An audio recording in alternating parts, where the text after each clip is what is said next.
The more treaties we sign, the safer we supposedly are, the more bureaucrats we have, the better the job gets done. Was that ever really true?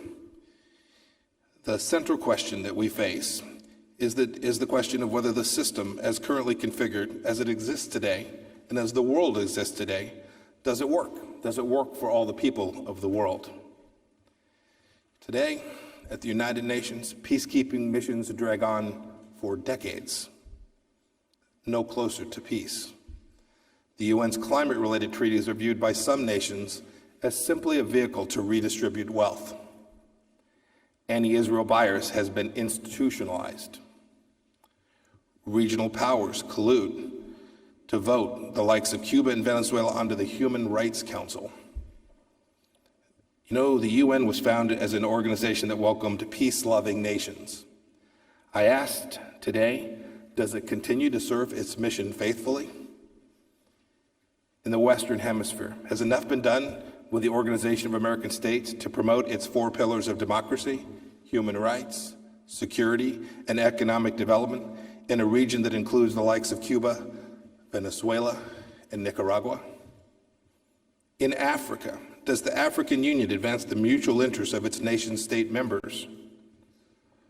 For the business community from which I came, consider this: the World Bank and their economic affairs to impose austerity measures that inhibit growth and crowd out private sector actors. Here, in Brussels, the European Union and its predecessors have delivered a great deal of prosperity to the entire continent. Europe is America's single largest trading partner, and we benefit enormously from your success. But Brexit, if nothing else, was a political wake-up call. Is the EU ensuring that interests of countries and their citizens are placed before those of bureaucrats here in Brussels? These are valid questions. This leads to my next point. Bad actors have exploited our lack of leadership for their own gain. This is the poisoned fruit of American retreat. President Trump is determined to reverse that. China's economic development did not lead to an embrace of democracy and regional stability. It led to more political repression and regional provocations. We welcomed China into the liberal order, but never policed its behavior. China has routinely exploited loopholes in the World Trade Organization rules, imposed market restrictions, forced technology transfers, and stolen intellectual property. And it knows that world opinion is powerless to stop its Orwellian human rights violations. Iran didn't join the community of nations after the nuclear deal was inked. It spread its newfound riches to terrorists and to dictators. Tehran holds multiple American hostages, and Bob Levinson has been missing there for 11 years. Iran has blatantly disregarded UN Security Council resolutions, lied to the International Atomic Energy Agency inspectors about its nuclear program, and evaded UN sanctions. Just this past week, Iran test-fired a ballistic missile in violation of UN Security Council Resolution 2231. Earlier this year, Tehran used the U.S.-Iran Treaty of Amity to bring baseless claims against the United States before the International Court of Justice. Most all of this malign activity during the JCPOA. Russia. Russia hasn't embraced Western values of freedom and international cooperation. Rather, it has suppressed opposition voices and invaded the sovereign nations of Georgia and of Ukraine. Moscow has also deployed a military-grade nerve agent on foreign soil, right here in Europe, in violation of the Chemical Weapons Convention, to which it is a party.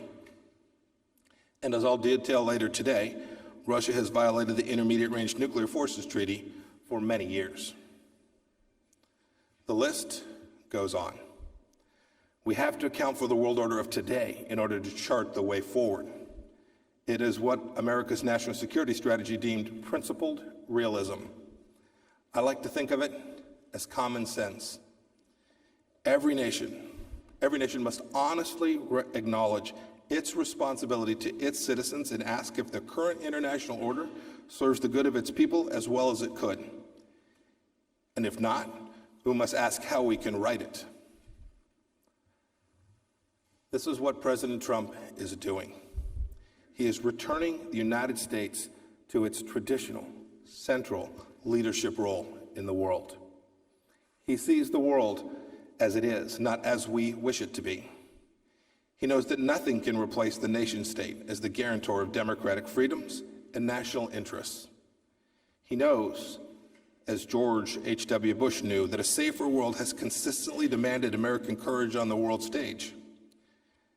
And when we, all of us, ignore our responsibilities to the institutions we formed, others will abuse them. Critics in places like Iran and China, who really are undermining the international order, are saying that the Trump administration is the reason that the system is breaking down. They claim America is acting unilaterally instead of multilaterally, as if every kind of multilateral action is by definition desirable. Even our European friends sometimes say we're not acting in the world's interest. This is just plain wrong. Our mission is to reassert our sovereignty, reform the liberal international order, and we want our friends to help us and to exert their sovereignty as well. We aspire to make the international order serve our citizens, not to control them. America intends to lead now and always. Under President Trump, we are not abandoning international leadership or our friends in the international system. Indeed, quite the contrary. Just look, as one example, at the historic number of countries which have gotten on board our pressure campaign against North Korea. No other nation in the world could have rallied dozens of nations from every corner of the world to impose sanctions on the regime in Pyongyang. International bodies must help facilitate cooperation that bolsters the security and values of the free world, or they must be reformed or eliminated. When treaties are broken, the violators must be confronted, and the treaties must be fixed or discarded. Words should mean something.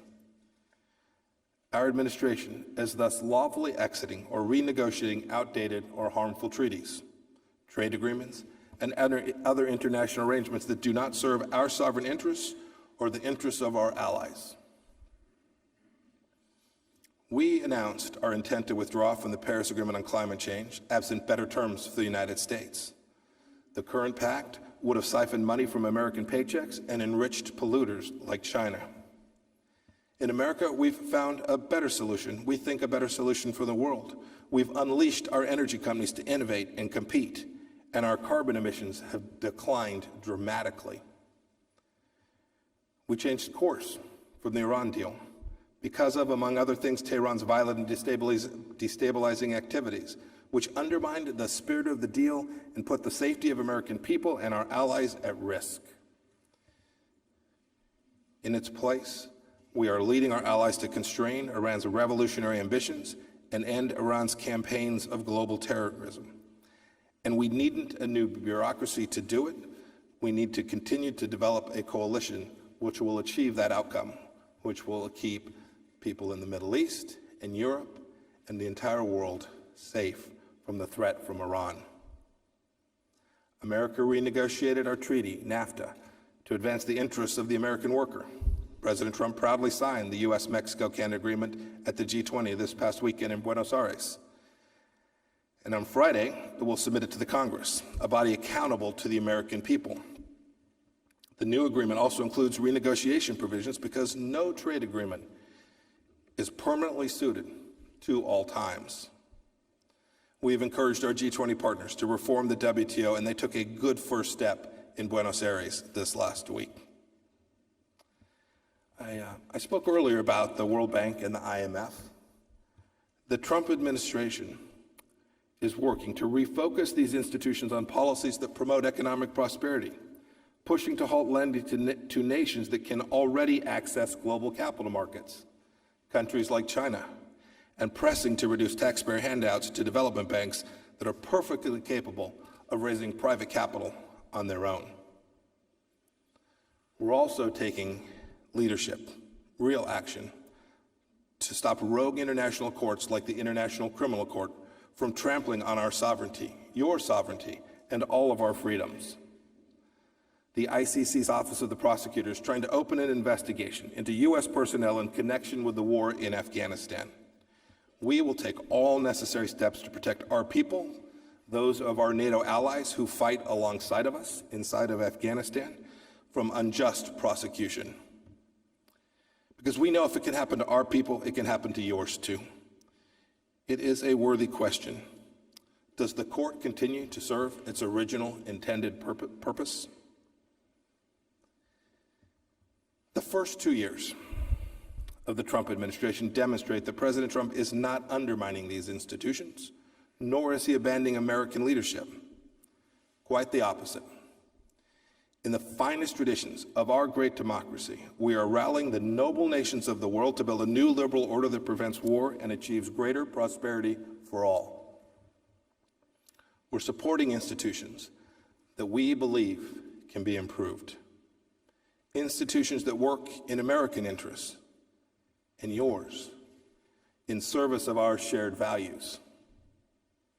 For example, here in Belgium in 1973, banks from 15 countries formed SWIFT, developed common standards for cross-border payments, and it's now an integral part of our global financial infrastructure. SWIFT recently disconnected sanctioned Iranian banks from its platform because of the unacceptable risks they pose to the system as a whole. This is an excellent example of American leadership working alongside an international institution to act responsibly.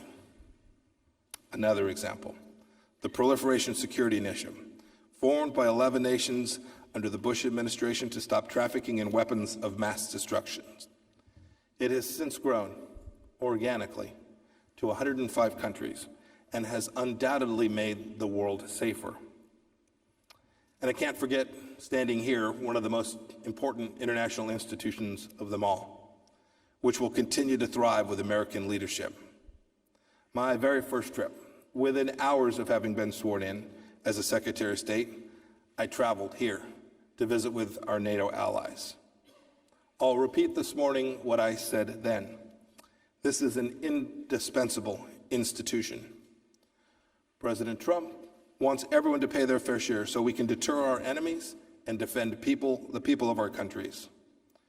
To that end, all NATO allies should work to strengthen what is already the greatest military alliance in all of history.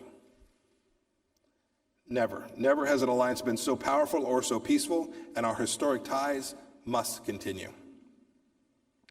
To that end, I'm pleased to announce that I will host my foreign minister colleagues for a meeting in Washington next April, where we will mark NATO's 70th anniversary.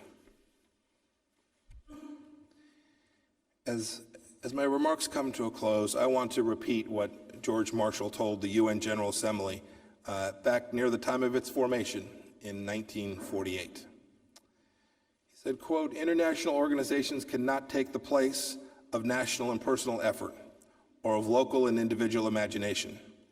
International action cannot replace self-help," end of quote. You know, sometimes it's not popular to buck the status quo, to call out that which we all see but sometimes refuse to speak about. But frankly, too much is at stake for all of us in this room today not to do so. This is the reality that President Trump so viscerally understands. Just as George Marshall's generation gave life to a new vision for a safe and free world, so we call on you to have the same kind of boldness. Our call is especially urgent in light of the threats we face from powerful countries and actors whose ambition is to reshape the international order in its own illiberal image. Let's work together. Let's work together to preserve the free world so that it continue to serve the interests of the people to whom we each are accountable. Let's do so in a way that creates international organizations that are agile, that respect national sovereignty, that deliver on their stated missions, and that create value for the liberal order and for the world. President Trump understands deeply that when America leads, peace and prosperity almost certainly follow. He knows that if America and our allies here in Europe don't lead, others will choose to do so. America will, as it has always done, continue to work with our allies around the world towards the peaceful liberal order each citizen of the world deserves. Thank you for joining me here today. May the good Lord bless each and every one of you. Thank you.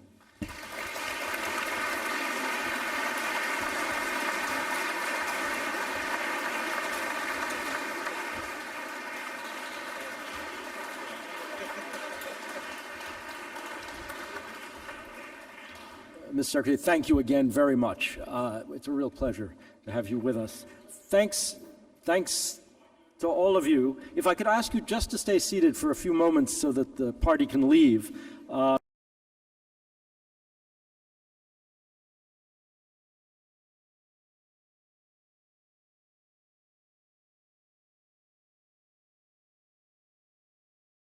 Audio circuit for the Reuters Live service.